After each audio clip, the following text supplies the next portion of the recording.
என் பெயர் கே கோமேஸ்வரி. நான் ஜோதி மேல்நிலைப் பள்ளியில் 12ஆம் வகுப்பு படித்து வருகிறேன். நான் SIDPயில் CV ராமன் குழுவில் பங்கேற்றுள்ளேன். எனது குழுவில் உள்ள நண்பர்களை அறிமுகப்படுத்துகிறேன். என் பெயர் டி கீர்த்தனா. என் பெயர் ஜி காவ்யா. என் பெயர் கே காவ்யா. நாங்கள் எடுத்துள்ள தலைப்பு இயற்கை வளங்களை பாதுகாக்க வேதியியல் முறையில் சுத்திகரிப்பு முறையினை விளக்க வந்துள்ளோம்.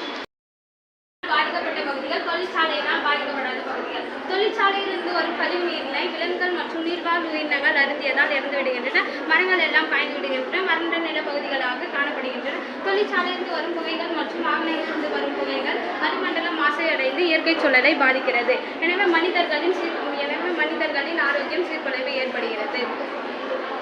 தொழிற்சாலையில் உள்ள கழிவு நீரை 5 படிநிலைகளில் சுத்திகரிப்பு செய்யலாம். உறைதல், புளோக்லேஷன், வண்டல், வடிகட்டுதல் மற்றும் கிருமி நீக்கம். முதல் நிலையில் கழிவு நீர்கள் சேகரிக்கப்படுகின்றன. 2ஆம் நிலையில் சோடியம் சால்ட் அல்லது சோடியம் சல்பேட் சேர்க்கப்படுகிறது. 3ஆம் நிலையில் கழிவுப் பொருட்கள் அடியில் தங்குகின்றன. 4ஆம் நிலையில் ஆக்டிவேட்டட் கார்பன் சேர்த்து வடிகட்டப்படுகிறது. 5ஆம் நிலையில் குளோரின் சேர்த்து கிருமிகள் நீக்கப்படுகின்றன. மற்றும் வீடுகளில் வரும் கழிவுகள் சுத்திகரிக்கப்பட்டு தோட்டத்திற்கு நீர் பாசனம் செய்வதற்கும் கழிவறை கழுவுவதற்கும் துணி துவைப்பதற்கும் பயன்படுகிறது. இதனால் நமது சுற்றுச்சூழல் பாதுகாக்கப்படுகிறது.